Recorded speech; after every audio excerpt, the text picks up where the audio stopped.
ஸ்தோத்திரம். பிப்ரவரி 7. கிறிஸ்துவுக்குள் பிரியமானவர்களே, அனுதினமும் தேவனோடு. இன்றைய தலைப்பு கிறிஸ்துவின் நற்கந்தம்.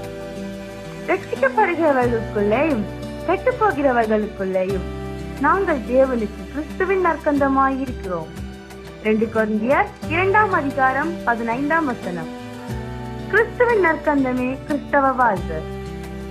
பாழான உலகத்தில் நற்பண்புகளாகிய நறுமணத்தை வீசுவதற்காகவே தேவன் ஒவ்வொரு கிறிஸ்தவர்களையும் அழைத்து தெரிந்து கொண்டார் என்பதை பவுல் இன்றைய வசனத்தில் நம்முடன் பகிர்ந்து கொள்கிறார்.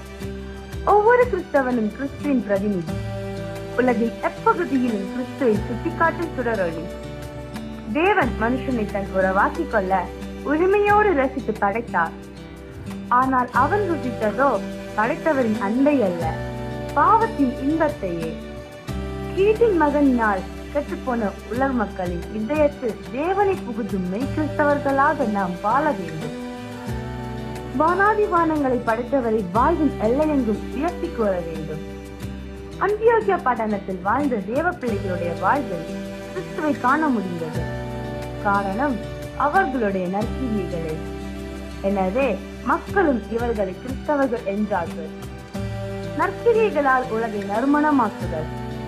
இன்று நம் வாழ்க்கையில் கிறிஸ்துவை காண முடிகிறதா? கிறிஸ்தவர்கள் என்ற போர்வையை தான் போர்த்தியிருக்கிறோமா? மதத்தின் பெயரால் பெருமை பாராட்டுவதை விட்டுவிட்டு மக்கள் மனங்களை கிறிஸ்துவிடம் கொண்டு வர இயேசுவின் இரத்தத்தால் எரியூட்டப்பட்ட கிறிஸ்துவின் விசேஷங்களுக்காய் நில்லுங்கள்.